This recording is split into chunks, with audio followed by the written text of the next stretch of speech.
Yeki of neurotic proportions. Rav Ebner Zecher Tzadik Livracha in the letter. Those of us of a certain age know what the letter is.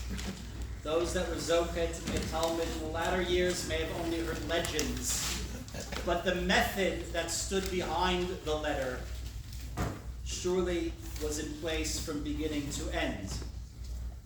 In it, he writes his Talmidim entering the Shidur on day one, the key to success in this endeavor, an endeavor which should be understood as your first step toward becoming a Talmid Chacham, is hard work and a great deal of suffering.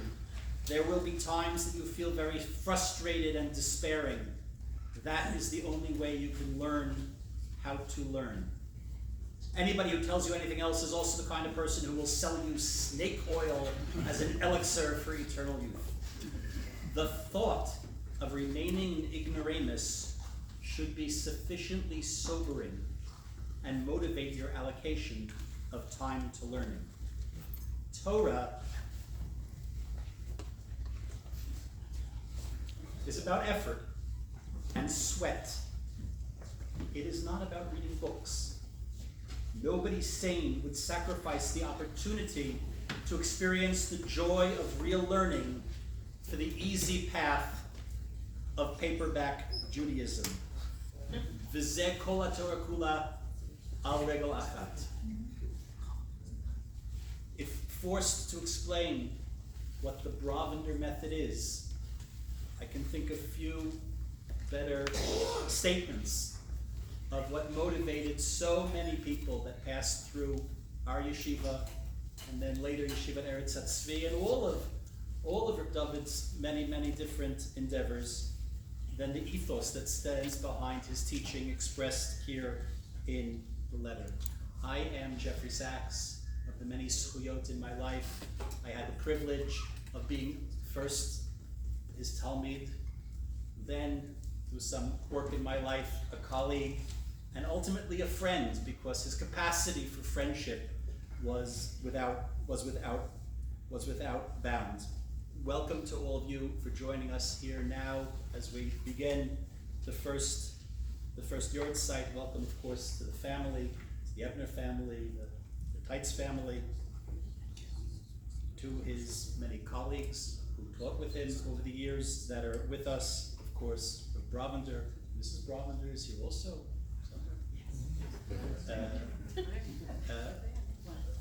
Yehuda Sussman, Yeshiva Eretz Tzvi, and Louisa Sussman, who are here, and of course all many other people. We acknowledge and thank Rav Itiel Aron, who taught for many years, who taught for many years at Eretz Tzvi and serves as the Aksanya, even though he was not able to be here with us tonight. Esther Lee and the family at large have arranged this fabulous initiative of, in the process of going through Rabbi Ebner's Svarim, they brought very many that are here, and they invite everyone to take home a sefer or a book. With his, some of them have his notes, his marginalia, his secret code that he would always leave on page 14 or page Yud Daled Yechiel David of every book. We've been making the annotations, the marginalia that he left in his Pachad Yitzchaks. We've been scanning them and putting them up on the Web Yeshiva site. We just today completed scanning the volume on Rosh Hashanah, which hopefully will be in place in the coming days before Rosh Hashanah. His notes, his comments, the little breadcrumbs that he left on the page, to a Rambam, to a Ramban, to a poem, to some thoughts that are up to us now to decipher what he meant.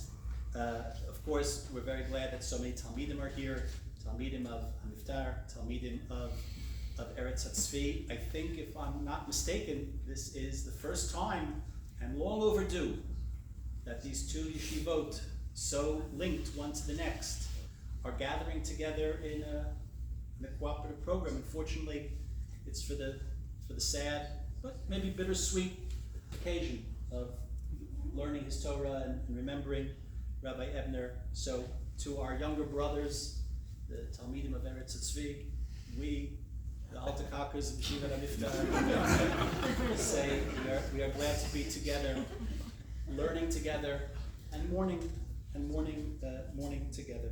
We'll have a few Divrei Zikaron and 2 short shiurim that touch on Rabbi Ebner's teaching. We'll begin with some remarks from Shlomo. Invited you first.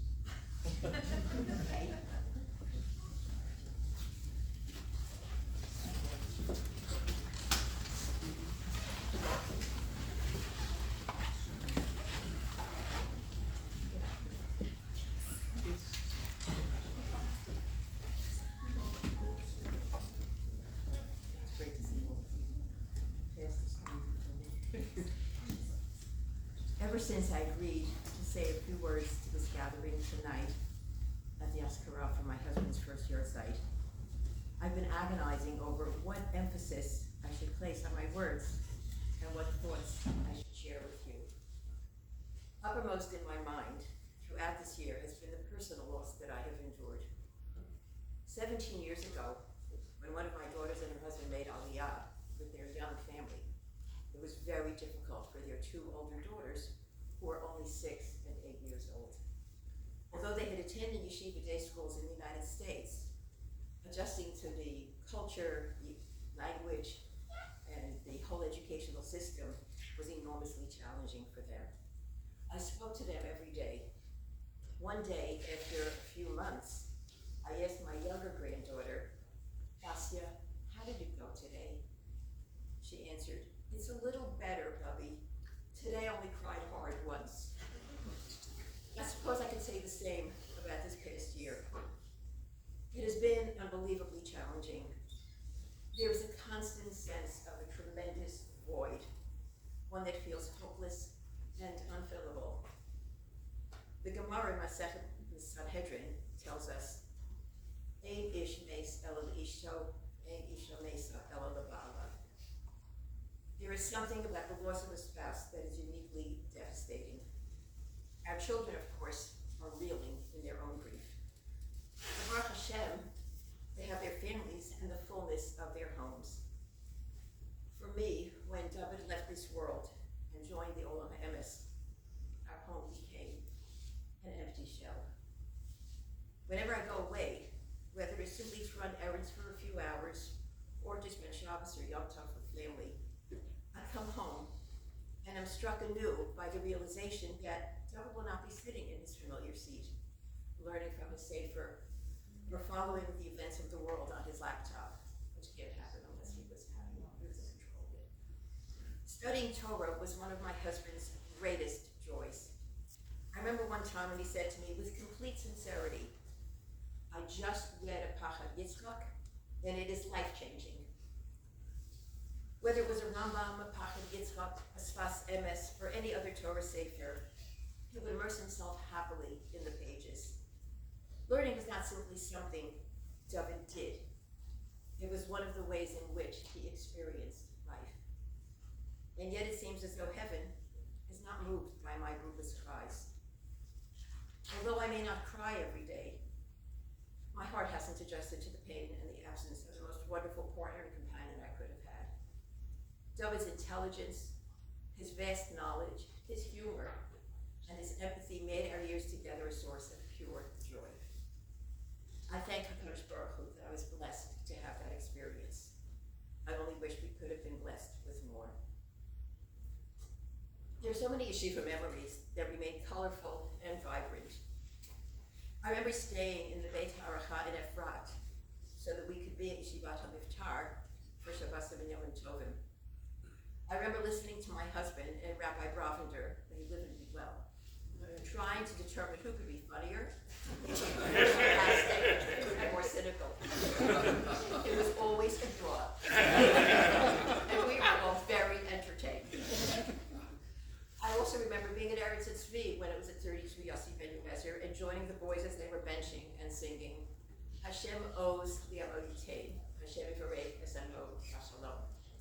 with an emphasis on O's, because the O's pizza shop was across the street, and on the Shalom because of the Shalom falafel shop, which was much to the consternation of the Rosh Yeshiva.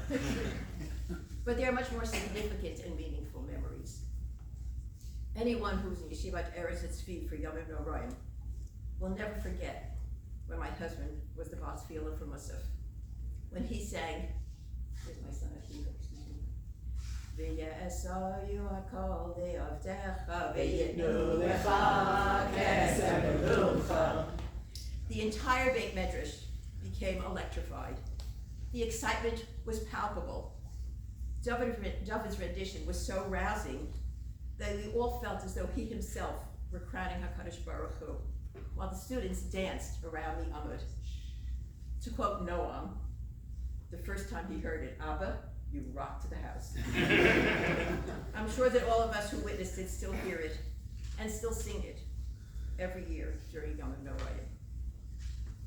Throughout my husband's career in both yeshivos, he would study the 10th parak of Hilchos Tshuva of the Rambam on Kol Nidrei night after Mariv.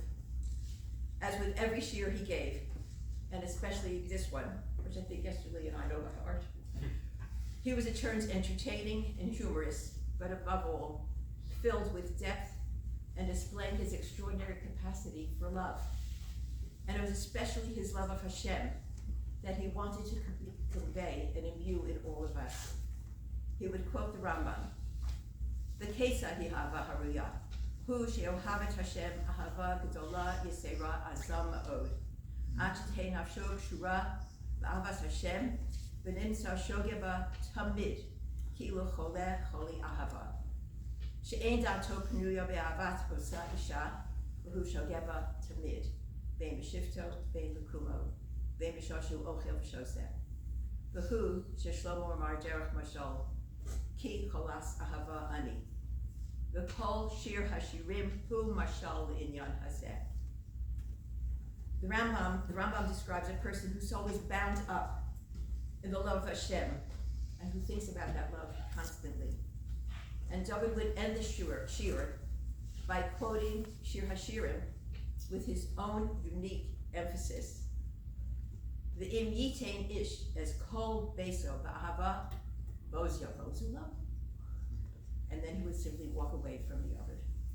That was David. His capacity to love powerfully and totally was felt by all of us. When we were preparing the wording for his matzeva, we included the following phrase: Ha'emid talmidim harvei, ha'meirim es holam b'toraso u'v'darko, v'hayu lo kavonim. He established many students who illuminate the world through his Torah and his way, and they were like sons to him. Every person here who was his student knows that this was not merely a beautiful phrase. David loved his students. He cared about them with the concern of a father. His intelligence, his empathy, and his deep concern for each individual came through as he helped them find their emotional and spiritual equilibrium. He wanted them not merely to know Torah, but to be touched by it, to live with it, to find meaning through it, and to develop a relationship with HaKadosh Baruch Hu. That was his life's work. And perhaps that is one of the greatest comforts that I have, that although David is no longer physically present, the people whom he taught, the Torah that he transmitted, the poems that he wrote, the ideas that he shared, the laughter that he created, and the love that he gave continue to exist. My husband was a poet, as I'm sure all of you know, and he had his favorite poets. One of them was Galway Kinnell, an American poet from New England who graduated from Princeton and later became Poet Laureate of Vermont. By the way, there's a small autobiographical note about Kinnell, which we learned recently from my sister Rivka, that I find particularly interesting. His daughter, Maud, became an observant Jew while she was in college, and her father accepted and respected her decision. I would like to close by reading one of Kinnell's poems.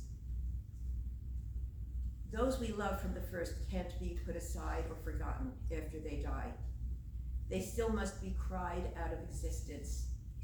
Tears must make their erratic runs down the face, over the fullnesses, into the craters, confirming the absent will not be present ever again. Then the lost one can fling itself outward. Its million moments of presence can scatter through consciousness freely, like snow, collected overnight on a spruce bough, that in mid-morning bursts into glittering dust in the sunshine. Perhaps this is what happens to those whom we have loved deeply. The physical presence disappears. The familiar chair remains empty. The voice is no longer heard in the house.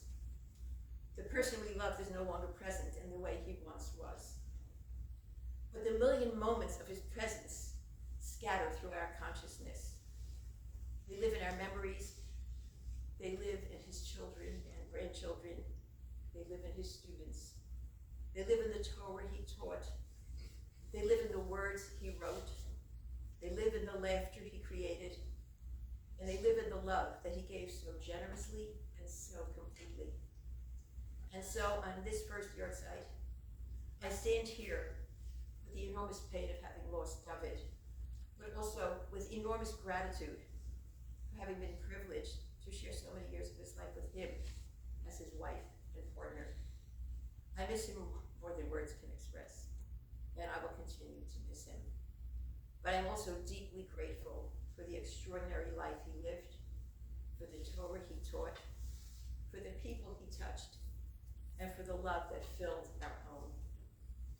May his neshama have an aliyah, and may all of us who are privileged to know and love him continue to carry his Torah, his values, his humor, and his love with us always. Gamal al da'abdin,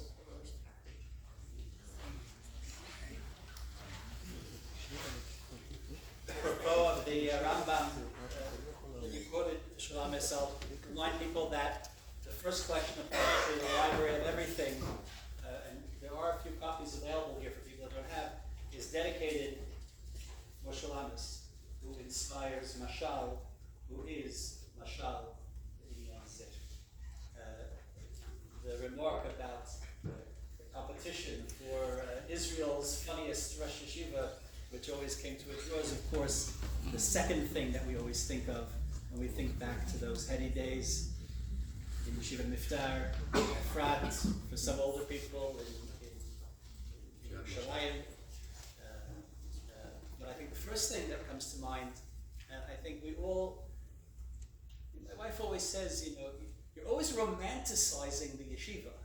Right? You tell these stories about what it was like. I say, yeah, but it's true. It really was.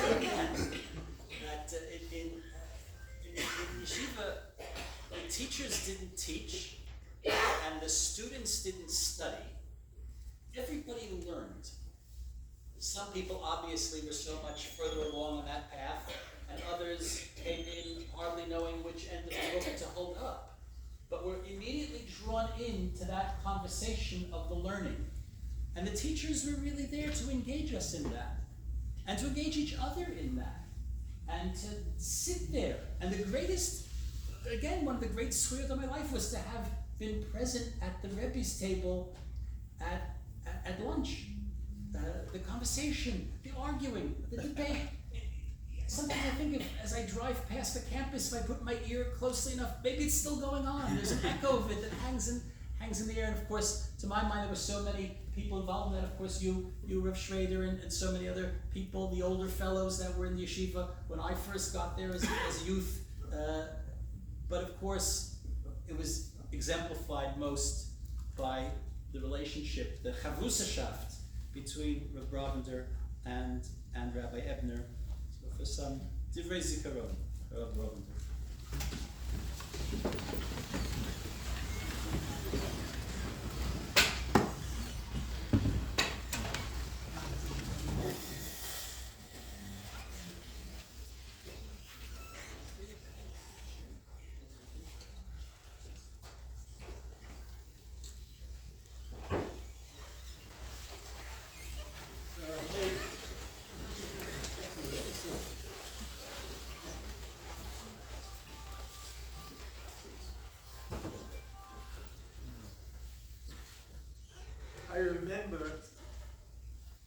I was growing up, when I still lived in Brighton Beach,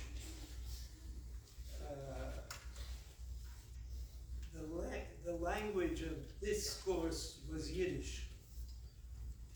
My parents spoke to us in Yiddish, and sometimes in some unrecognizable language which had elements of English. So we were having this discussion about a word. And the word, if I remember correctly, was memorial. I don't think we were playing Scrabble. It was not our thing.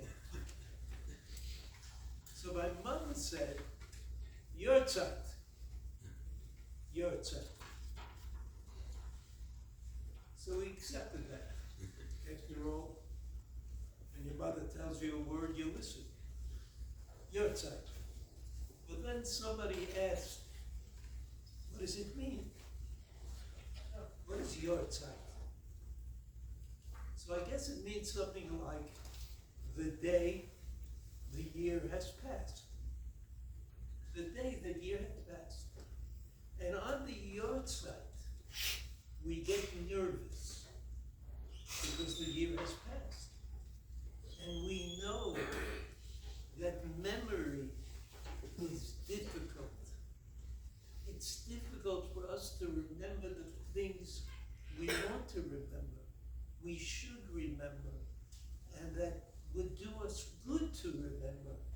And it's difficult for us nevertheless. The halacha reacts to this problem in assessing the mitzvah of Zachor et asher asah lecha Amalek. How long is Zachor? And so the Gemara comes up with the idea that it's a year. So that's perhaps the Yahrzeit. It's at the Yahrzeit that we feel that we are almost about to lose something very valuable. Very valuable. The last time we had a meeting of this kind, of the Shloshim, of the Petira of Rabbi Ebner, I had spoken and said that there are things that we have to remember. And I would choose two of them. I chose two of them. The two things that I chose were love and storytelling. And I said, David Ebner loved the yeshiva. He loved the Talmidim. It was absolutely oppressive how much he had capacity to love something that was happening, something that was going on, something that was going by without you stopping to take account of what's really happening. But he knew there was something that was happening. He knew every student who broke the barrier that Rabbi Sachs mentioned, the barrier of learning. The barrier when learning switches from being oppressive to being the sweetest thing imaginable. And he was there. He was there to hold hands with the people who went through this experience, and of course also those who had not yet gone through the experience. So here we are, a year, trying to make sure that we don't forget, and I thank Shulamitz for mentioning love. Because that was really the word that had to come up. I mean, it was the Rambam's word in the 10th parak of Hilchos Tshuva. Couldn't avoid it. He couldn't avoid it. He says, Avoda Lishma is Ava. It's the only reference that we have. And as I pointed out, for David Ebner, the Ava was ongoing, never ending, always renewed. New things were happening. And those those who were benefited from storytelling. I mean, I used to, when I was at the beginning of being like a broken down car, and not able to get around, it came to visit me several times. His stories were just wonderful. I mean, some of the stories I heard before, but it didn't matter. It didn't matter. He wasn't just recounting the story. He was living it. He was with it. The Rosh Yeshiva that he talked about, the Hasidic Rebbeim that he brought up, they were there. They were there with me. My contribution was usually, excuse me, there's somebody at the door. But he was in a different space.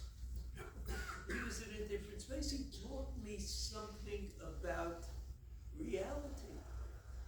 That it's not always so real. And sometimes you have to go for the story. Sometimes the story tells you what's really happening.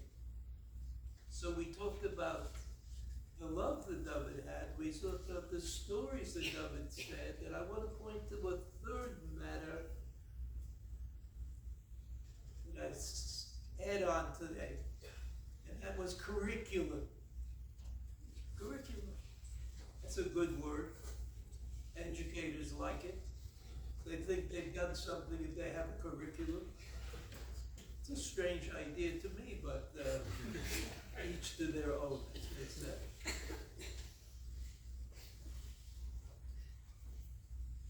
You know, the Chassidut, this idea appears that if God created the world, and studying the world must be something that's valuable. If God created man and woman, there must be something important about that that's translatable into curriculum. And sure, we need people who devote themselves exclusively to one thing or another. But that's part of the search. What is it that God put me into this world to do? It's a question that each of us should ask. And it's a question that Rabbi Ebner helped the students in the yeshiva to ask for themselves. Who am I in the curriculum? Where should I be putting my energy? And it's an open kind of question. An open kind of question. So we sit here in memorial.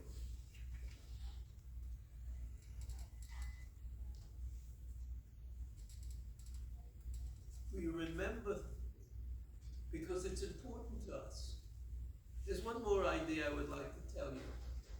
This idea that memory is important exists in different ways in Chazal. Chazal also were very, besides Amalek, how long does it take to lose the memory, to let up on it? You know, the Rishonim say you have to remember Har Sinai. You don't know exactly how often, but again, a year seems to be like the limit of memory, except for a few very blessed people who don't have memory problems. Most people tend to forget things. So in any event, the Rambam says that the Torah notion of tshuva includes Yom Kippurim. I'll try not to go into this, but I like it. So sometimes I weaken. The Torah says that Yom Kippur is connected to tshuva in some way. If you want to really get atonement, it's got to include Yom Kippur. So as you know, the Beit HaMikdash doesn't seem to exist, and the Torah's vision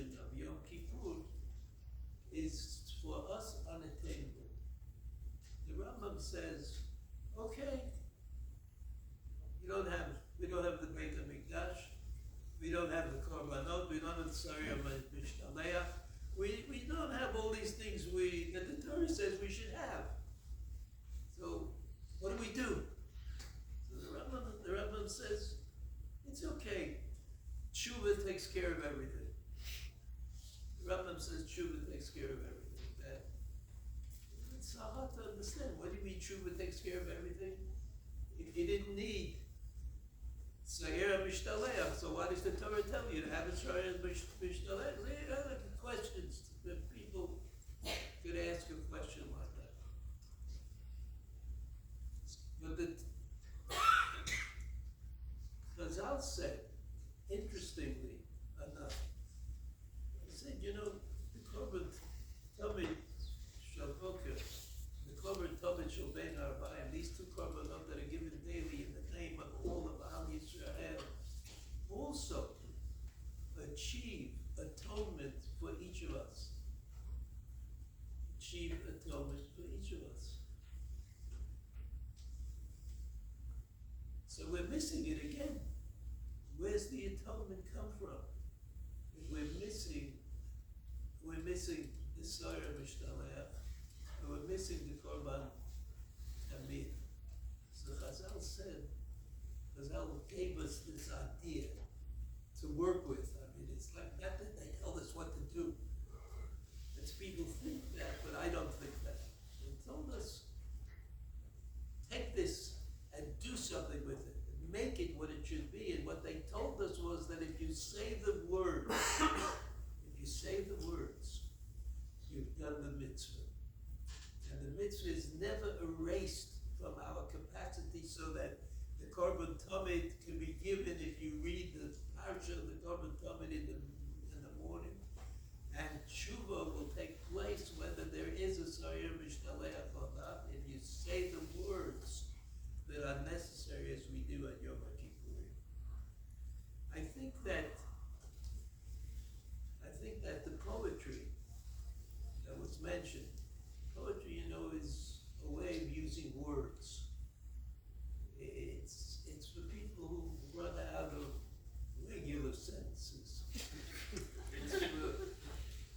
I can't tell you exactly what it means. I gotta do something beyond what I'm capable of doing.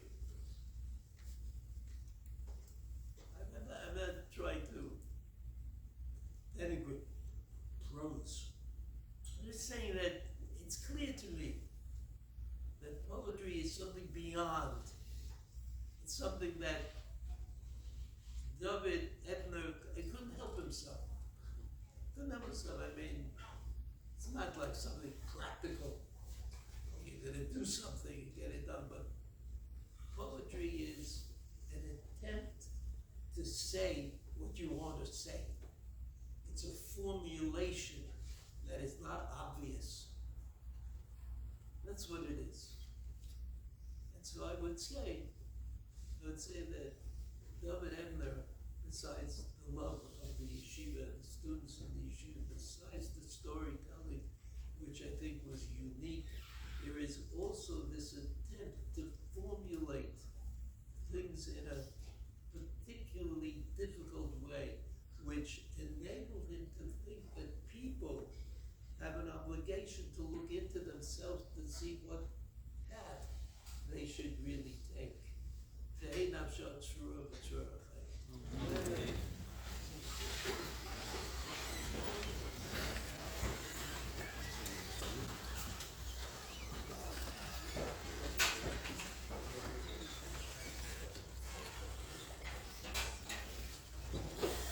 About to prove that most ones are unnecessary.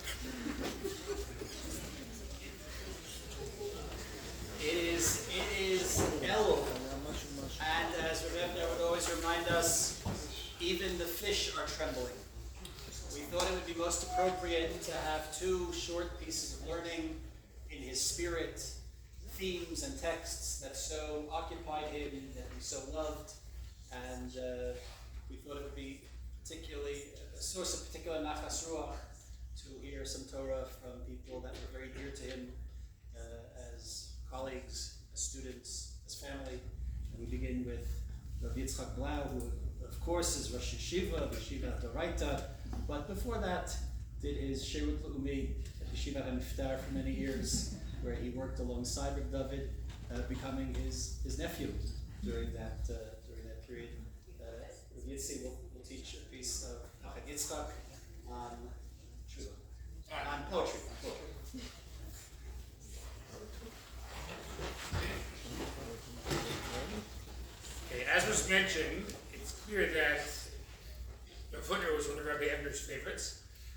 something he would study with Charutas, something he would refer to in his Sichot.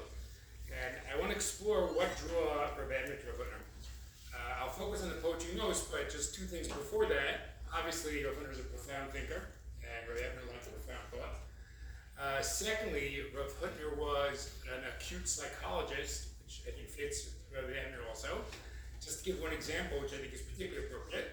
So it shows both Rav Hutner's love of language and his psychological insight. Rav Hutner in the Hanukkah volume notices that the word modeh in Hebrew can both be thanksgiving and acknowledgement. Right? Someone says to Yomi Mani Ani Modeh. You're not thanking there, you're acknowledging. And Rav Hutner wants to know, how is it that the same verb means those two things? And Rav Hutner points out that there is a basic human desire to want to be independent, to not say that I have to rely on other people. That's why Hakar Tov is difficult. And behind every act of thanksgiving is an acknowledgement that you really did need help, that someone else was there, and therefore the two modehs go together. So I think, first of all, that shows Rav Hutner's sensitivity to language and his psychological insight. And I can easily imagine, I think, maybe I did discuss this once, that Rabbi Ebner would really like that point. And I still, one brief story to explain why Rabbi Ebner would like it. So, those of you who know myself, Rabbi Ebner, know that I'm a bit more optimistic than he is. Okay, so we're at the lunch table one day discussing it, and he says to me, Yitzi, you don't understand. I'm the real optimist. So I say, why? He says, because I know the truth about humanity, and I still talk to people. So I usually tell that story just as Rabbi Ebner's wit, but actually there's something deeper going on.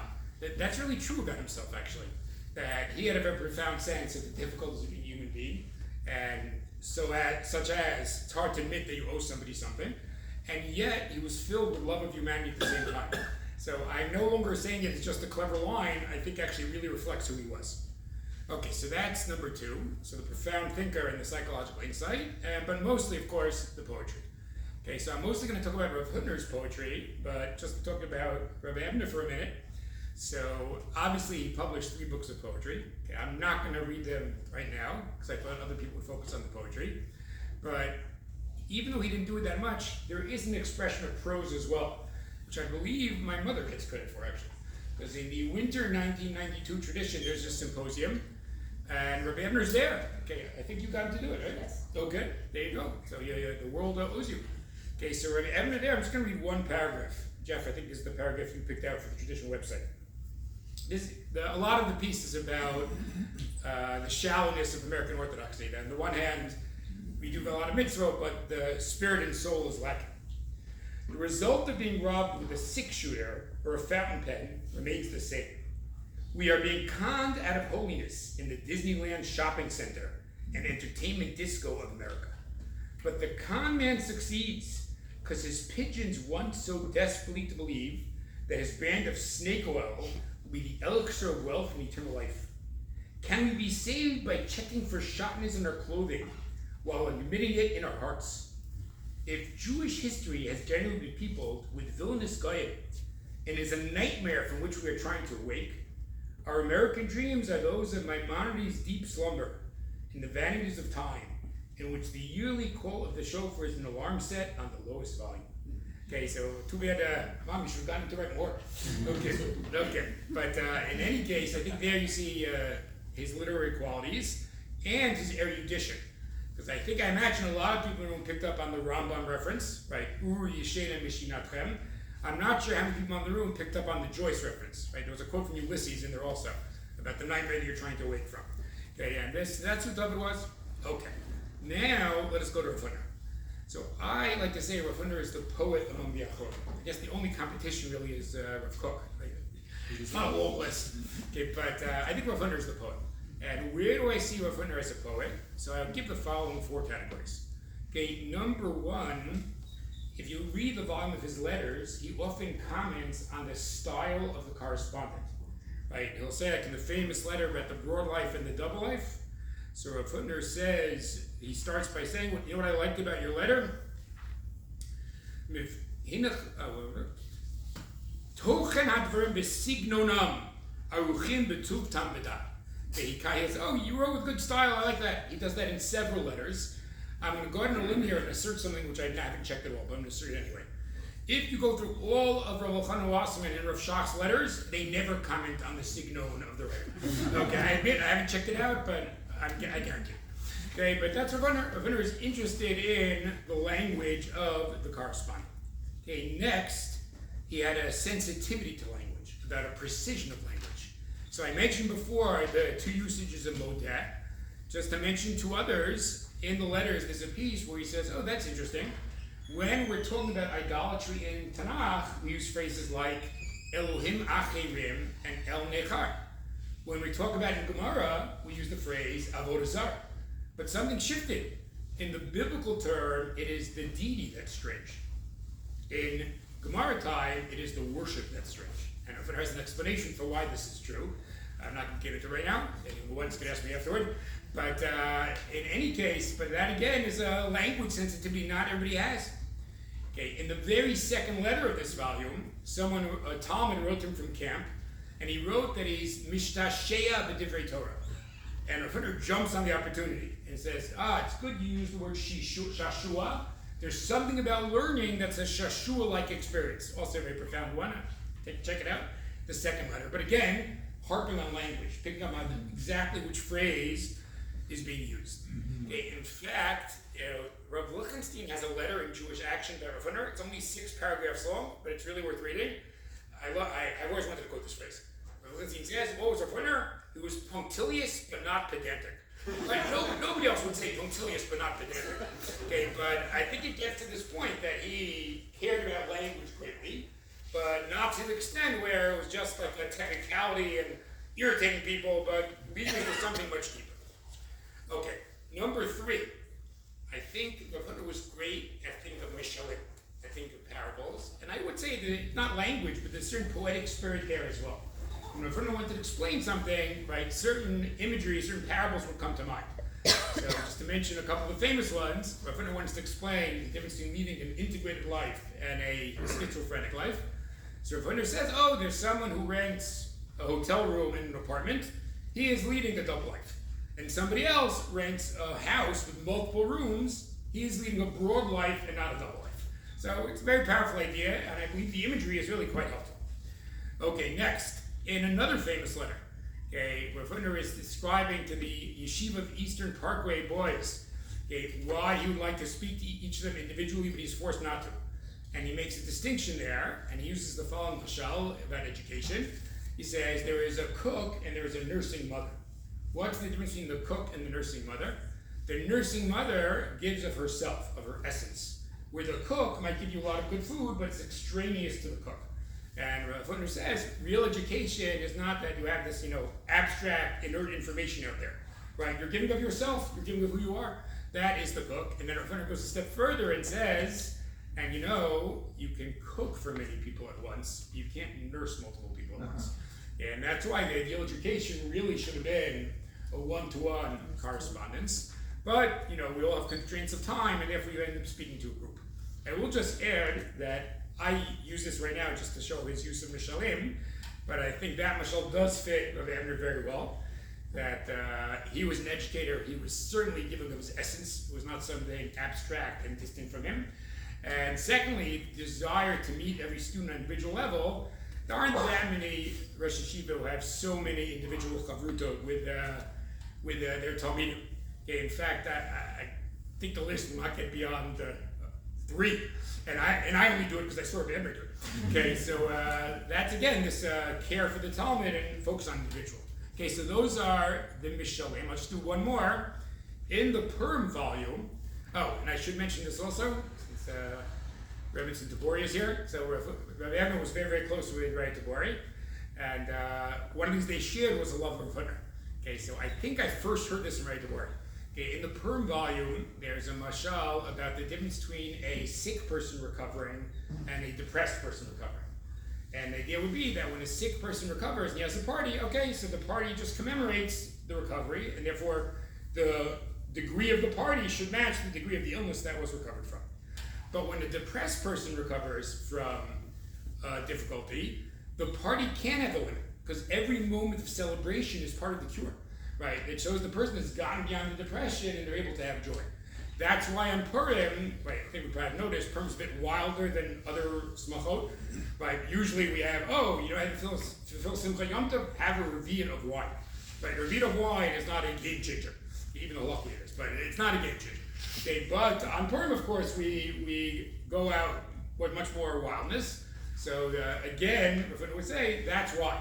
He thinks Purim, I'm not going to explain why now, Purim is about a lack of enthusiasm for Torah, right? And therefore, it's like you're depressed about the halachic system. Purim comes and you're overcoming depression, that's why there's no limitation.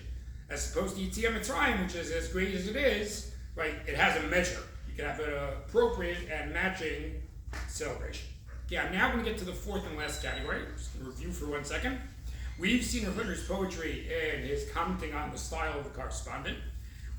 We've seen his sensitivity to the precision of language, Avodah Zarah, Elohim Achirim. We've seen his use of poetic parallels, the broad life and the double life. Finally, I would get to Rabbi's use of language itself. Okay, Rabbi writes quite beautifully. I'm going to do 2 examples. Okay, the first one, let's see what word it is.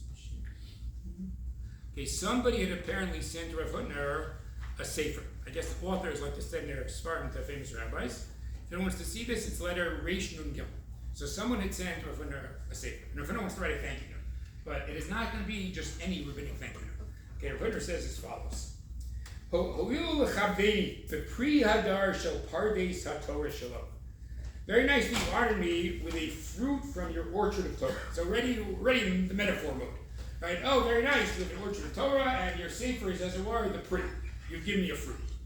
Then Rav Hutner says, I'm skipping a little bit. I've been very busy now. Apparently it was Chag time. V'kedei she'uchal litom b'matanato kira'ui. I have not been able to taste your gift as appropriate. We're still on the fruit imagery. V'uchrachti listapeg ba'anad hareach levad. At this point, I've only been able to enjoy smelling it. Again, if you plug in the memory, it's very powerful, right? Oh, I could have your apple and take a whiff. I could have your book and take a whiff, as it were. Which you could even say 2 things. You like literally smell the book, or maybe skipping through it and looking at the table of contents. Maybe that's the smell that he's done. So that's what Ebner has done so far. And then Ebner gets really creative. Now, one of the things a poem might do is take a phrase that normally means one thing and use it in a different way. So it says, milta, right, which obviously in halacha would mean like when smell transfers a taste from I made I be, it matters. It has weight. But of course, easy to say, my sniffing of your sefer does have substance to it. Reicha milta, mikomakom, akati chatzi davaru. Now, chatzi davar is also a halachic term. I'm not going to get into what it is right now. But, reicha milta on the one hand, it has substance, but really the real things when you actually read the sefer. So we're still in the realm of chatzi davar. Now again, how many rabbis would write a thank you note like that? Okay, most rabbis just say, thank you for your sefer, it looks very interesting. Right, but here we have, the fruit imagery and the smell and the reicha milta and the chatzi davar. I think that aspect of Hutner very much applied to, appealed to Rabbi. Okay, last one, and we'll just up close. So, Rav Hutner, now I will admit that I don't think the mark of a Hebrew poet is rhyming. Because I admit it is very easy to rhyme in Hebrew. Okay, I admit that. Nonetheless, I don't think many Rashiva wrote rhyming letters. Okay, and here we have one, which I think you'll all appreciate. Okay, so Rav Hutner says to his correspondent as follows. Wait, where is it? Okay, this letter Kuf Pegim. So Rav Hutner says, I'm just going to read a little bit. You'll get a little bit of the flavor. Mila nemra bisfatayim. The word is said with the lips. What happens to this word? Cholefet ketzef al pnei hamayim. It is ephemeral. It goes away like foam on water. Lumata, but corresponding to that. Milah chakuka be'oferet. When a word is engraved with lead, you write it down. Omedet v'nignezet l'mishmeret. That lasts. So we have the ephemeral quality of the spoken word and the enduring quality of writing. Kemoke is a parallel to that. Yesh nahargasha b'leiv ish. There is a feeling, a human emotion. Asher timaher v'techalev chish, which again is not enduring. Umata yeshna hargasha bat kayama, hakvua lizmanim shall kama v'kama. And again, there's also an emotion that is enduring, right? So if we're talking about gratitude for the sake of argument, so if somebody gives me a chocolate bar, I'll feel gratitude, but it's not going to be a lifetime. But somebody sets me up with my spouse for life, that's an enduring gratitude. That is not going to be something that goes away. Then Rav Hutner says something very interesting, really worthy of its own discussion, that the two splits, the two divisions match up. Namely, how should I express gratitude for a fleeting gift with a fleeting expression, verbally? How should I express gratitude for an enduring gift with the enduring expression, namely writing? And I think this is an important point to think about. I love discussing with my students, like, what is enduring writing today? Like, what is an email? What's a WhatsApp? Right? The whole art of letter writing is kind of being retired. Okay, but that's a topic for another time. But then, how does Rav Hutner end the letter? Why is he telling his correspondent this interesting thing? I'm very grateful for what you did for me this summer. Oh, by the way, they're very protective of Hutner's private life, so you never get the details about what actually happened. Okay, like once someone said to him, "I'm sorry, I wasn't in a good place for Shul Yom Kippur. I wasn't around the serious Jews," and Hutner says, "I'm not mochel." That's the whole letter. Okay, you never find out more. Okay, but I only have one case where I found out a little more, although it turns out he must have been the same two rabbis. Rav Hutner, okay, right? So, you said 20 minutes. Okay. Why do you shake your head like that? Okay, so in any case, Rav Hutner has a letter to a rabbi where he says the rabbi has to not be subject to the community, he has to be above their influence, and he has this mashal about a clock is supposed to be out of the reach of the townspeople, so that it will adjust their watches to the clock and not adjust the town clock to their watches. So I was once talking to Rabbi Simcha Kraus, and he said, "Oh, I got a letter like that." But then we did the dates, it didn't work out. Like, so you must have written that letter to more than one rabbi. Okay, but in any case, what does the Hutner say at the end? You did something great for me this summer. Since it's a lasting gratitude I have for you,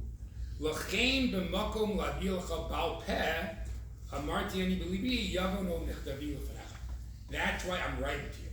I wonder if Hutner maybe saw this fellow subsequently and never said thank you. And if Hutner's writing, he said, "You know why I'm writing to you? To show, in fact, that it's an enduring gratitude, not a fleeting gratitude." So I think if we sum all that up, we can easily understand Rabbi Ebner's love and appreciation for Hutner. We have a profound thinker, someone with deep psychological insight, and a poet who loves language, all of which fits really well with my uncle Rabbi David Ebner. I wanted to mention the family, the children, Noah and Moshe History, invite us all together to another Askara tomorrow night, being organized by the children, which will take place at Kehilat Shalem on Rehov Yehuda Nasi tomorrow night at 7:45 to speak on behalf of the Talmidim of Yeshivat Eretz Tzvi. Invite Rabbi.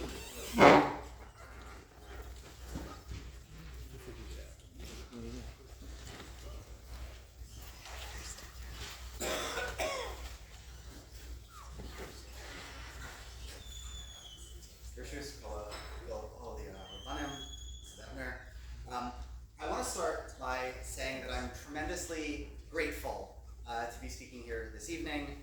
I'd like to hope that while I'm sharing a little bit about my relationship with Rabbi Ebner, what I say also reflects the experiences that other alumni at Eretz Tzvi, and I can only presume at Mivtar as well, had with him. I'm going to talk about three things. I'm going to talk a little bit about how Rabbi Ebner helped me and my fellow Talmidim better understand the value of time. Secondly, I want to talk a little bit about how poetry and Torah intertwine. As you might have heard, Rabbi Ebner wrote a little bit of poetry. And then lastly, I want to talk about what it means to be a mensch and how Rabbi Ebner embodied that in many different ways. So at the beginning of Yeshiva in Elul Zman, Rabbi Ebner always started the year by talking about how quickly the time would go. And he'd illustrate this by colloquially what we eventually came to know within Eretz Tzvi, and I imagine maybe in Hamidtar as well, as the snap, right? He'd go like this, and he'd say, the year will pass like this, and he'd snap midway through like the median of the arc, right? And obviously, the idea was that the year would go quickly, right? The year would be over in the blink of an eye like that, and we should use our time well, right? We shouldn't waste time. And I remember in addition to the snap, he said, it's not how you use the hours in your day, it's about how you use the minutes in your hour. And I imagine that when he said this, being the poet that he was, he probably did use Andrew Marvell's phrase, time's winged chariot, to describe the fleeting nature of the minutes in each hour. I'm not sure, but I bet if I scroll through the Divrei David Google Drive, I'll find that Marvell reference. And it was really interesting because this message about using the minutes in every hour and the swiftness of time came to me at a time when, in a sense, I was 18 years old, I was in yeshiva, and I had a lot of time to kill, which, parenthetically, was another phrase that I remember Rabbi Ebner hated. I remember he said, I hate when people use the phrase time to kill. Who wants to kill time? Yeah. So, at any rate, I was in yeshiva, and other than going out with my then girlfriend, now wife, Chana Sprinza, I mostly just used my time to learn and have coffee. And I only knew that I had a year and a half, 2 years in yeshiva, and so I tried to make the most of it as best as I could. But even after I left yeshiva, I still had that snap ringing in my ears, and the idea of making the best of the minutes in every hour has continued to resonate with me over the intervening 2 decades. About 15 years ago, I was in college. I was living in Washington Heights, and I'd commute down to Hunter College on 68th and Lex. And I wrote to Rabbi Ebner. I emailed him, and I wrote to him about how I had this uninterrupted time on my commute from 186th Street all the way down, wound my way down to 68th. But I would take the A train. And the great thing about the A train was that it ran express from 125th Street to 59th Street. And so you didn't have to muck around with switching trains or whatever, and you had an uninterrupted block of time. And it was great. And I wrote to Rabbi Ebner, and I said, it's great because I have time to do some Shnai Mikra, I could polish off a couple of lines of Gemara, I could read some of the New Yorker, whatever it is. I mean, I have this block of time. And so he wrote back to me, he emailed me, and he said, your academic and Torah achievements on the A train remind me of the years it was my commute and the value of getting a seat which would allow for reading. And he continues, and he says, I was never a subway stand-up reader, and the journey from 125th Street to 59th was either an opportunity to finish half of Shas or to experience the MTA form of the cyclone at Coney Island. So there's always a premium to each minute. And so these days, I'm obviously quite a ways away from the A train, but life has gotten progressively busier from when it was when I was 18 years old. And in many ways, it's harder to find the requisite hours to devote to Torah study. And so whether keeping the Sefaria app on the home screen of my phone, or a Gemara in my Talis bag, or keeping the Torah Eretz Tzvi channel pinned to the top of my WhatsApps, I find that even as things get busier, you can at least find a couple of minutes in any given hour to learn something, and that those minutes can add up to hours unto themselves. And maybe we'll never have world enough and time to study the Torah as deeply or as often as we'd like, but we can make something of those minutes. And I'd like to think that snap from Elul Zman 17 years ago still resonates, still reverberates. I was fortunate to have done a poetry chabura with Rabbi Ebner and with my good friend Ben Schenker. And I'm gonna digress for just a moment, and I'm gonna apologize. A number of years ago, I heard that one of the Talmidim came to Rabbi Ebner and he said, Rabbi, I'm not so into poetry. I'm really more of a prose guy. And Rabbi Ebner said, most people aren't really into prose, they're really more just into movies. Anyway, it was not me. And so in our poetry chabura, Rabbi Ebner encouraged us to, as Coleridge put it, to try and place the best words in their best order, right? And to try and understand how the poet attempts to take the pulse of the universe through a couple of words, through rhythm, meter, alliteration, assonance, what have you. And in our very first Chabura meeting, Rabbi Ebner gave me a copy of perhaps this poem, one of his volumes of poetry, and I read his poem Brit Milah, which I'll read in a moment. And I think I'm going to read it because I think it helps explain one of the many ways in which he intertwined poetry and Torah. And so the poem is Brit Milah. I apologize for the light copyright infringement. I copy and pasted it over here. So it goes, does a prophet edit does he have a Maxwell Perkins? Okay, so editor's note for a second. Maxwell Perkins edited Hemingway and Fitzgerald. And I raised this with Rabbi Ebner when I first raised it. He said, you got it. And I have to say, like, for me as an extremely precocious 18-year-old, it was fabulous. It was amazing. Like a Rosh Yeshiva who knows Arcana like this. It was gewaldic. Yes. And so the poem continues, and note how Rabbi Ebner enmeshes poetry and sacred texts. He continues. He says, take Isaiah sitting by a flickering lamp.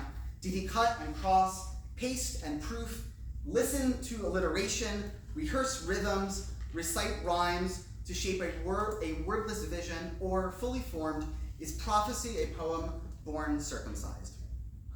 So my read of this poem was that poetry was a way of seeing the world, of sharpening things, and of understanding why the best words in a volume of verse, in a pasuk in Tanakh, on a daf of Gemara, are in their best order.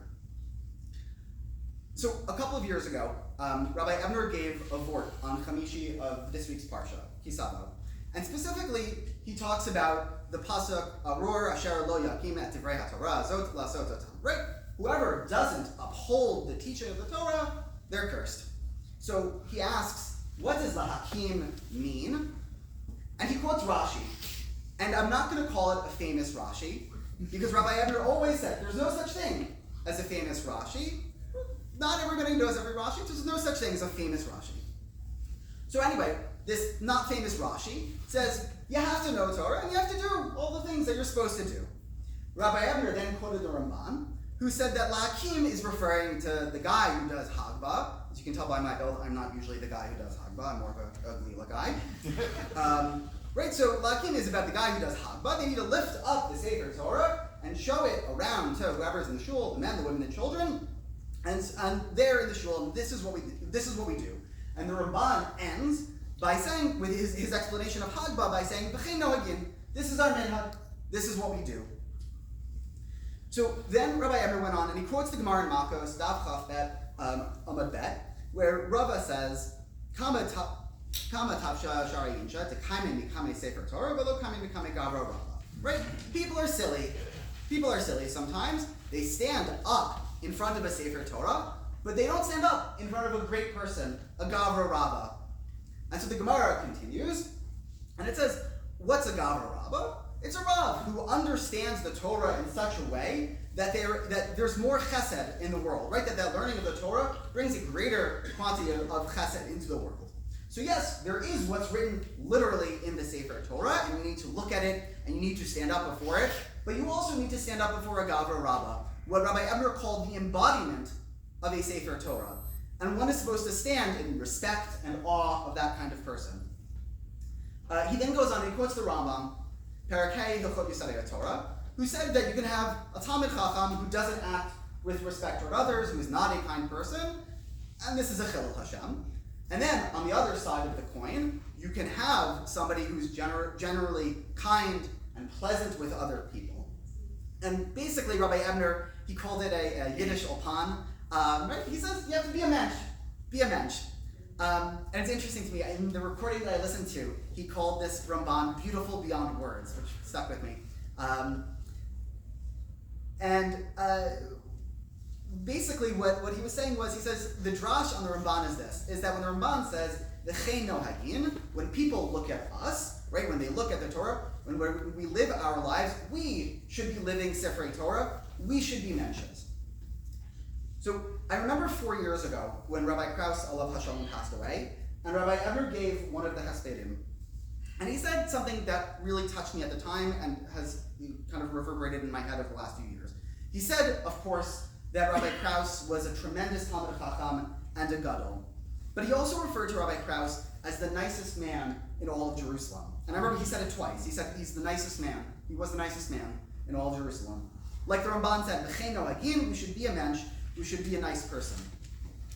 Fast forward to 3 years ago, to this time last year, and it was humbling and obviously tremendously sad to be at Rabbi Ebner's funeral and to be at the Shiva and to see the hundreds, the thousands of people who all knew Rabbi Ebner and who loved him in different ways. I had my relationship with him, and 1,000 other people had theirs. Walt Whitman says, we contain multitudes.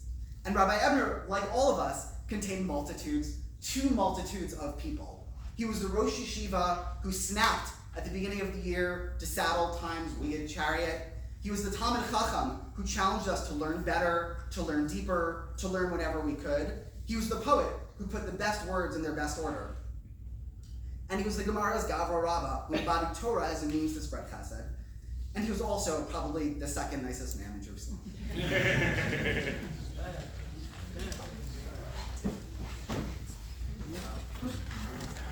I suppose, despite my romanticization of the yeshiva, of our yeshivot, I suppose that the relationships that are formed in any base medrash are something very special, no matter where you learn. I have no illusions that ours were different in that regard, but maybe they really were. And the relationships that are formed in the base medrash that last now 30, 40 years, sustain us all. It's my good fortune to have met Rabbi Tuvia Berman back in those heady days in Efrat, and it's my even better fortune to sit next to him in shul, which is very good for my intellectual life. I'm not sure it's always so good for our davening life. It's very good for our intellectual life to continue that chavrusa ben gavra l'gavra, you understand. And Todd, we're all very much in your debt, both for your devotion to Rabbi Ebner over all the many years, and this last year in particular, but also for everything that went into organizing this event. So thank you. Tuvia Berman on Hilchot Shuvah, the Sfara.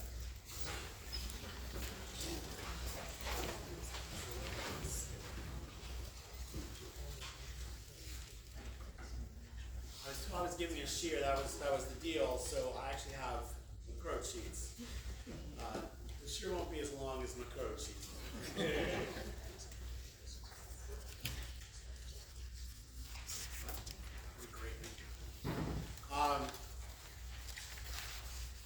It's a little daunting to be speaking in front of so many of my fam, especially Rabbi should be well. To speak on behalf of Rabbi Ebner. I met Rabbi Ebner 40 years ago. That's a long time. And I still remember the first sikha that I heard Rabbi Ebner give. I knew nothing. I still know nothing, but I knew nothing. And I remember him banging, and it literally makes my backbone still quiver when he banged on Stender and said, I remember this was in, those remember it was when it's Shvut Yisrael, and we had to go to a different room before they shut the door. Okay. When he banged and he said, the question, have I done tshuva yet? And that was my first experience with Rabbi Ebner, was learning about tshuva, Hilchos tshuva. I had gone to yeshiva explicitly telling friends I was not going to change at all. Have I done tshuva yet? When Rabbi Sachs and I discussed this evening, we discussed different shirim. His suggestion was we should take and have 3 shirim. I suggested 2 shirim. I won, but I said I would smush 2 things into one. So we had the pleasure of hearing Rabbi Blau speak about Hutner, and I'm going to speak both about the Rambam and the Sfas Emes. As a great Talmid Chacham, as his parish on Shas is legendary, I'm surprised Sfas Emes doesn't discuss the Ram Hilchos Tshuva in so many places. But we're going to look at one place where he does, and I think he gives a solution to a question that others don't give. So I want to skip straight to the Rambam. The Rambam, the second parak of Hilchos Tshuva, is going to relate to secrets, hiddenness. That's great, thank you. And then he gives famously the tripartite position on what is tshuva. Mahi tshuva. What is tshuva? It's first leaving the sin. You have to give it up. You have to change.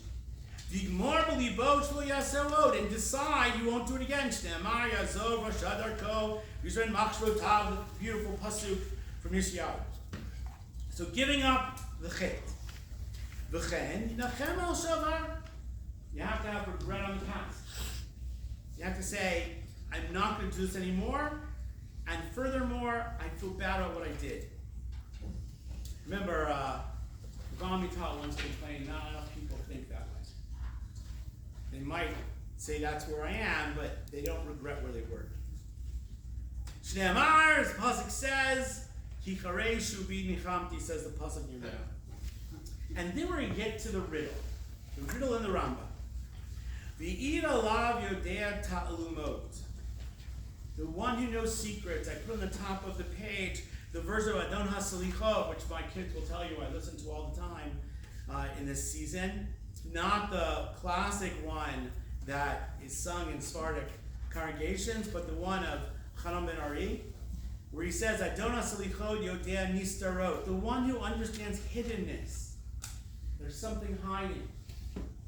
And that's what the Rambam says, V'ir alav yodea ta'alumot, the one who knows hiddenness. The secrets. That the person will never return to this chet. Shneamar, he quotes a pasuk which I put above, and Hosea v'lo namar od Eloheinu l'mazi adenu. We won't call the idols we've created our gods. Hashem testifies. The sinner has given up the sin. He gave it up. He's regretted it. And now, says the Rambam, Hashem is the one who is Me'id.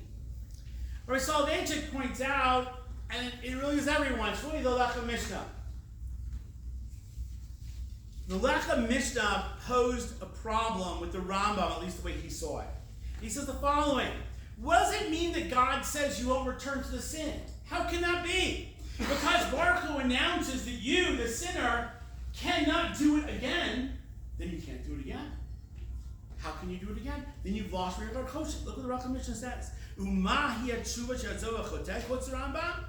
Then he says, "Eat alav yedei t'lamot im tomar echakash baruch hu eat alav kach." How could God testify to the future of this person? That's the Rambam, and we know the fifth paragraph of tshuva. The Rambam plops it right in the middle there. B'chir koshit is a sin qua non. You have to have free choice. Otherwise, tshuva makes no sense. And yet here he says, is it possible that the person no longer has choice? He's gone to the Rambam, as we know, the Perkos Tshuva talks about the Paro. The Paro's hardening his heart was a special punishment that at a certain point indeed he lost B'chir Koshi. But the regular person, if you make the decision and God all of a sudden says, okay, that's it, you're done, I accept your tshuva, that's it. Lechem Mishnah says, is that kfira? So the Lechem Mishnah gives a response. He wants to push the Rambam in a different direction. I quote here from Yad Shita because I think he says the same thing. He took the Lechem Mishnah, he just said it clearer than the Lechem Mishnah did with a better mashal, I thought. V'yidalav perush yikach lo le'ed et Hashem yitbarach. It doesn't mean that God is testifying, telling the future. This person can't go back to sin. He has to have the ability to go back to sin. But says the Yab Shita,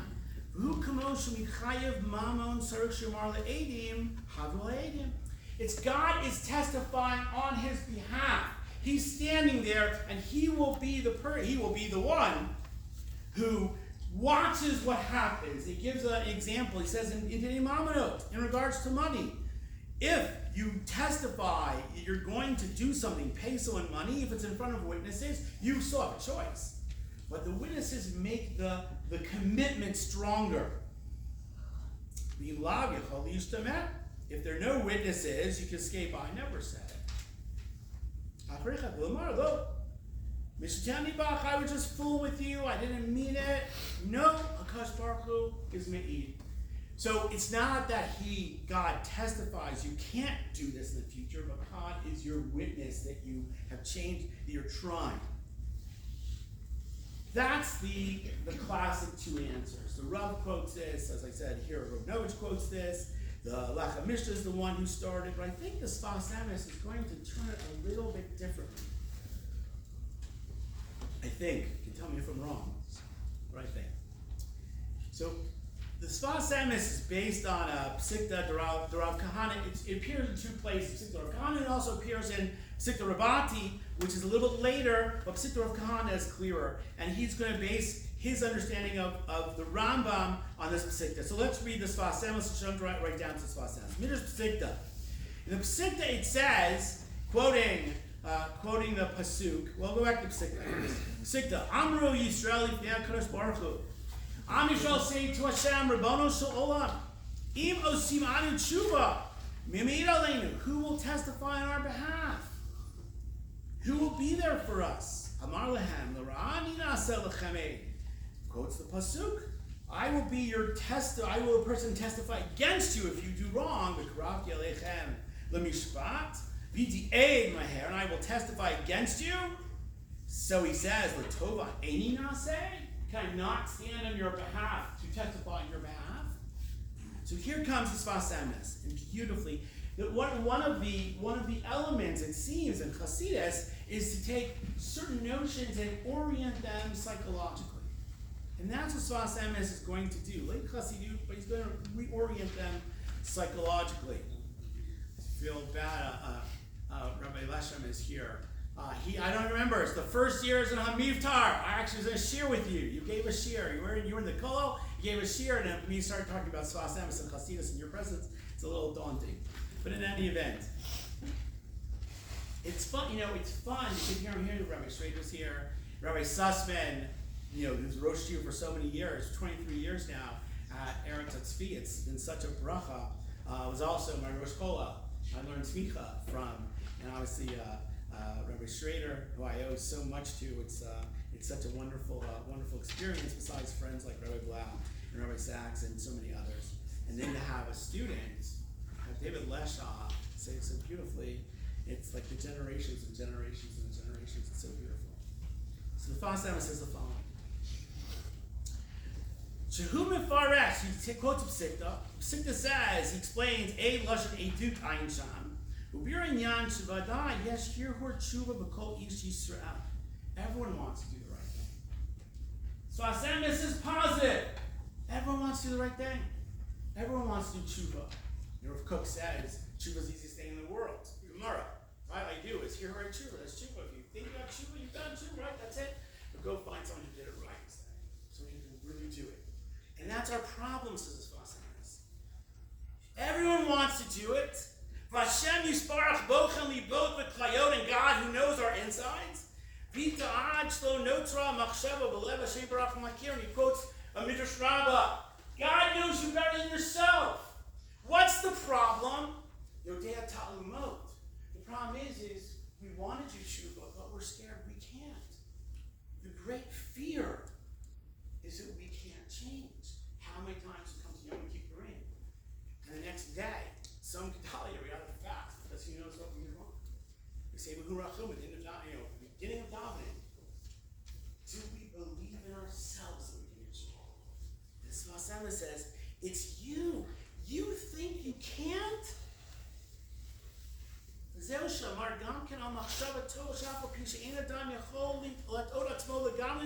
think you can't do it completely. The work you put into tshuva helps you.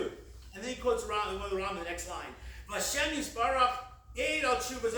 God knows your heart more than you do. He knows you're going to be okay.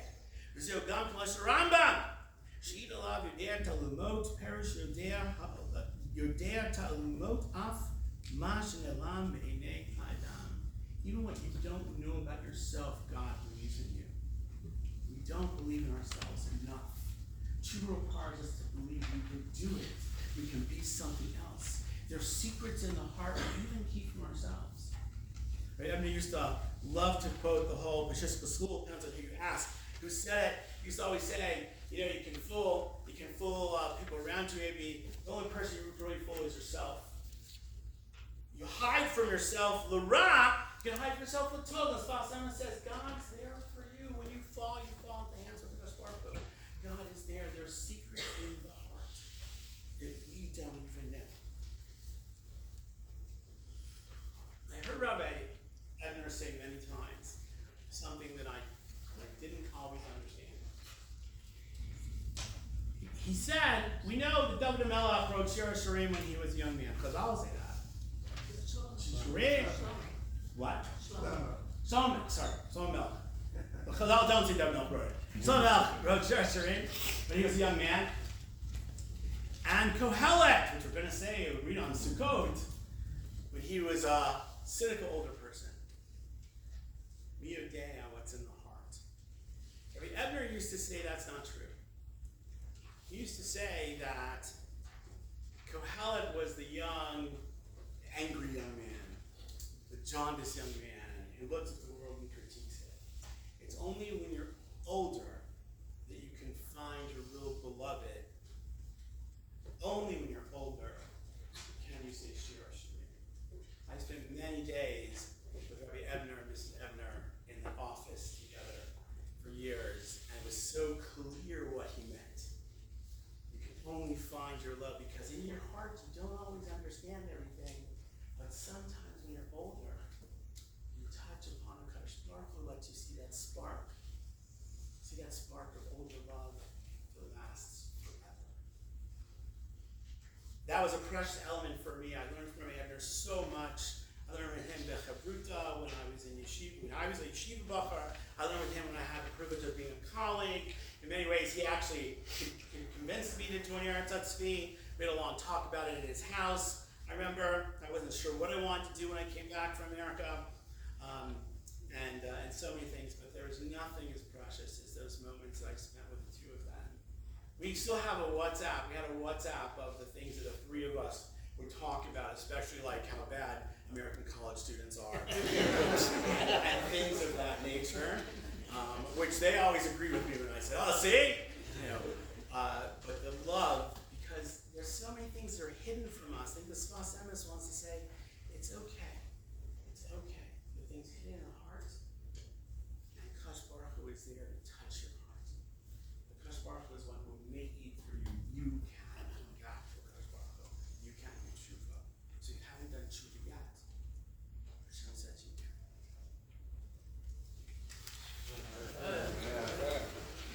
By way of siyum, we'll have a siyum with Daniel Vinnick. Daniel was involved in an initiative for a variety of sectors I think we learned over the course of the year. Nishmas Rabbi Ebner, to make a siyum. Daniel Vinnick representing the Talmud Yehi.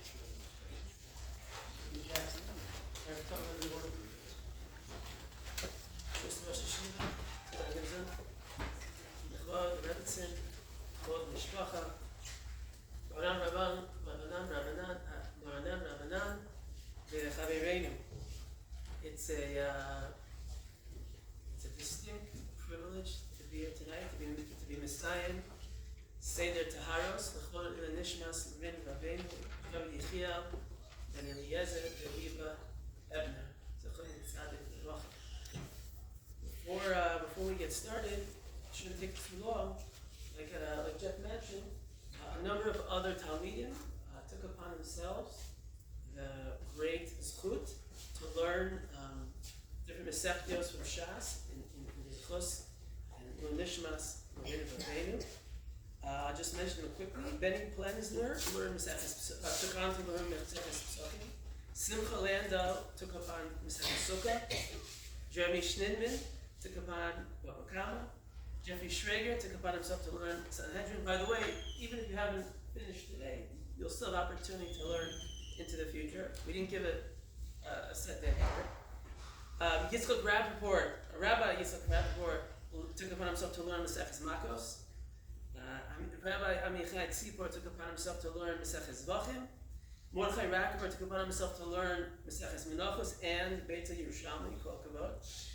And Meseches Shabbos, Yoma, Baba Basra, and all the Seder Zrom Yerushalmi were also taken upon himself to learn. L'schus Nishmas Rabbi Ebner.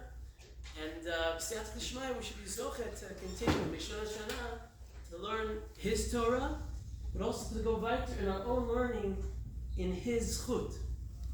And as his Talmidim mentioned before, and to have him sit with his cane, or with his finger, or with his smile next to us, encouraging us to go weiter in Shas and Poskim. Before we get to the siyum itself, I just have to say, I had to reflect on Rabbi Ebner, and I had this chus to do so a lot today. We started the morning, someone gave a Torah, Ayin Daled, in Likutei Moharan, so I knew we were on the right path today, tonight I should say. If I would have to reflect on him, it would take all night. And tonight really is dedicated to those who were zealous to know him best and were worthy to know him best. B'ezrat Hashem, we'll have Or Chazon L'Moed to speak about my own private reflections on this holy great man. I'll let the Rambam do some speaking, though, reflecting on his summation of his halachot taharot. Sometimes the Rambam, when he concludes a major topic in halacha, he will finally introduce machshava. I mean, it's remarkable how much restraint he has, that he leaves certain pearls for us at the end of a topic. So here too as well, at the end of Hilchos Mikvos, Perek Yud Aleph Halacha Yud Beis, I'm going to read it in Hebrew due to time limitations, and you can look it up yourselves to study it more in depth. Taras HaNefesh, Davar Barur B'Galui, Shatumot V'Tarot, Gzeirat HaKatuv Hein. Ve'ena Midvam Shedato Shel Adam Lachrat Otam. There's nothing to do with human determination. V'Hein Niklal HaChukim, V'chein HaTvila Min HaTumot, Miklal HaChukim Hi, She'ein HaTuma'at Tit Otsoah Shetavor B'Mayim. Has nothing to do with cleanliness. Ela Gzeirat HaKatuv Hi, V'Hadavar Talui. So now he says, this is halacha, V'Hadavar Talui B'Kavanat Halev. It is, in fact, though, contingent on halacha. When you do go to the mikveh, you have to have kavanah to be mitaher. So that is a din. The Rambam tells us. Ulefikach am chachamim tava v'lo huchzak. Huchzak means you didn't have kavanah. They threw you into the ocean without clothes on for some reason, and you were tameh. You don't become tar because you didn't have kavanah. So it is one of the chukim that the Rambam is kind of categorizing all of the halachas, all the mesechet, all the seder of taharos, which are very complicated. All chukim, including kavanah. And here comes the Rambam. V'af al pichein remez yesh b'davar. Try to find another time the Rambam says remez yesh davar. You'll find it in Hilchos Tshuva, right? Yesh b'davar kashem sha'mechabin libo letaher kevan shetava tahar. V'af al pi shalod chadesh b'gufo davar. Nothing happened. Nothing new happened. Just like Todd is saying, nothing in the goof, nothing in the world. Somewhere, something is happening. Someone who has the kavanah to be tire himself from all of what the tumah, the language, the tumah of a personality.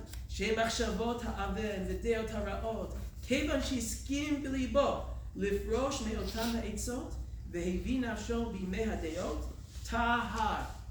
As soon as a person decides, I don't want to have a stake in this kind of life, whatever it is, however small the meat is, in whatever area of life, I don't want to have a stake in it, tahar. Kavanah is mitaher, according to the Rambam, according to the Rambam. Harizeh omer v'zarakti aleichem ma'im torim v'tiartem mikol tumoteichem u'mikol giguleichem ataher etchem. Rabbi Ebner certainly was a Jew of the Gzeres HaKosov. He committed himself and he lived a life of the Gzeres HaKosov. And it was clear to him, it was clear to Talmidim, that if you wanted to learn Torah, it was impossible unless you took it seriously. There is no Torah. There is no mahut of Torah. There's no chalot of Torah unless you take it seriously. But he also taught us that if you don't take yourself seriously, you're not going to be able to take this Torah seriously. You have to take yourself seriously first, wherever you are in the world. And then you can take the Torah seriously. And if you take the Torah seriously, then you can take a Kadosh Baruch Hu seriously. And then, Mikvah Yisrael Hashem. I'm Rabbi Yeshua ben Levi. Listen to Kadosh Baruch Hu lahadchil lachot tzadik b'tzadik 310 olamot shene'amar lahanchil ohavai yesh ve'otzrotehem amalek. Amar Rabbi Shimon Mechalafta לא מצא קדוש ברוך הוא כלי מחזיק ברכה לישראל אלא השלום. שנאמר, אדוני עוז לעמו ייתן, אדוני יברך את עמו בשלום. Hadran Allah said the house, Hadrach alone. That's Allah said the house, that's alone. Lord, did the Sheminah said the house, Lord, did the Sheminah, Lord, am Haday, Lord, am Dase. Hadran Allah said the house, Hadrach alone. Gatan Allah said the house, Datach Allah, Lord, did the Sheminah said the house, Lord, Sheminah, Lord, am Haday, Lord, Dase. Hadran Allah said the house, Hadrach alone. Datan Allah said the house, Datach alone, Lord, did the Sheminah said the house, Lord, did the Sheminah. לא בעם הדין, לא בעם הדעשה. הרב נועד אדוני אלוהינו תפסי בית תורתך בפינו, ובפי עמך בית ישראל, וניחו לנו. אנחנו וצאצאינו וצאצאי צאצאינו, וצאצאי כל עמך בית ישראל, כולנו יודעי שלך, ולומדי תורתך לשמה. ואוי ותחכמני מצוותך, כי לא היא לי תמי בחוקיך, למען לא אבוש. לעולם לא אשכח פיקודך, כי בם כיסני ברוך אתה אדוני, למדני חוקיך, אמן אמן אמן, ישראל ועד. מודה אני לפניך, אדוני אלוהי, אלוהי אבותיי, ששמת חלקי עם יושבי בית המדרש. לא שמת חלקי עם יושבי קרנות, שאנו משקיעים והם משקיעים. אני משקיעים לדברי תורה, והם משקיעים לדברים בטלים. אני אומר והם עמלים, אנו עמלים ומקבל שכר, והם עמלים ואינם מקבל שכר. אנו מקצים והם מקצים. אנו מקצים לחיי העולם הבא. והם מקצים לשך שנאמר אותה, הם תורדים לשחת, אנשי דמים, ומרמה לא יקצו ימיהם, אני אתחבוך. יהי רצון לפניך, אדוני אלוהי, אלוהי ועשי, כשם שעשתם נסיים את ההר, כן תעזרנו להתחיל לסדר אחרים, וסיימה, ללמוד, ללמד, מתוך החווה, לשמור ולעשות ולקיים את כל דברי תלמודי יוסף באהבה, ובזכות הכל התנאי ותמיד חכמים ונזכר את ההר, ובכל הספרים שלמדתי יעמוד לי לזעיר וזרע זרעי, שתלמוד שתור הקדוש מפי, ופי זרעי וזרע זרעי, ומכל יוצאי חלצר, תלמידיו ונלווים ארמנו ורבנו רב דוד יחיאל בן אליעזר ואלי ואבנר, זכו נמצא בקודש ברכה, מעתה ועד עולם, יקור בנו מקר שכוסף, ויסלח חתם כעוסך, ושח בך תשמע עליך, החיצוסה היא תשיחך. כי בי ירבו ימיך ויוסיף שלנו לך של חיים, אורך ימי וימינו וסוד האור שלך, ולמקור סלח וקדש ויעבור, ימדי הוא אסיל חדוסו, ולחיום ניסיו, ולסחיוסו לחיימו, ולביתי קרתא דיור שלם, ולשחלה להחלי בגרמו, ולמקר פחן הנוקר עול מנערו, ולסלח פולחן הדישם אל עצי, יעמד קודשא ביכו מלכוסי דיקורי, לחייכון וביום לחייכון בית ישראל, והגלה זמן קריב ומועמד.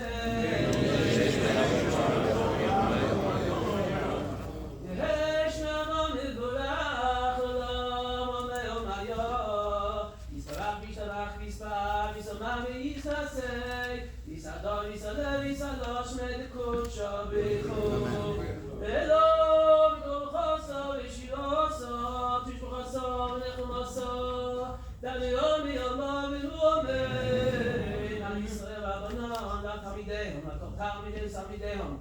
כמובן דאסקי ברייס ודיב עשר הדין, שיכול עשר עשר ילהום.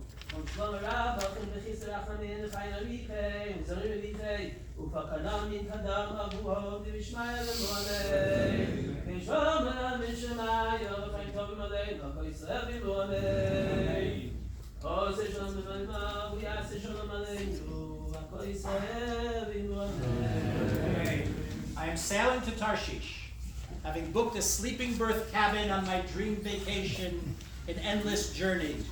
There is no penalty for overweight luggage of little lies and cruelties that are as long as the alphabet, and the do not disturb sign hangs on my door. Elul blows a question at me. Are you looking for the one? Is it that which you seek? Elul is knocking at my door, trying to wake me, to alarm a broken shard from sleep, disturb a fleeting dream at dawn, divest the flying dust of vanity, and say, but you are the king. A siren song of truth calling me to untie myself from the mast, to desert the ship of fools, and search for the one in the land of Moriah, mountains through Nineveh, the great city, at the leper's gate of Rome, to bind the wounds, feed the hungry, clothe the naked, and raise my voice as a shofar and cry aloud, Hashem, Hu Elohim, and blast Tekiah Gedolah next year in Jerusalem. Yehi zichro baruch. Amen. Thank you all for joining us. We'll have our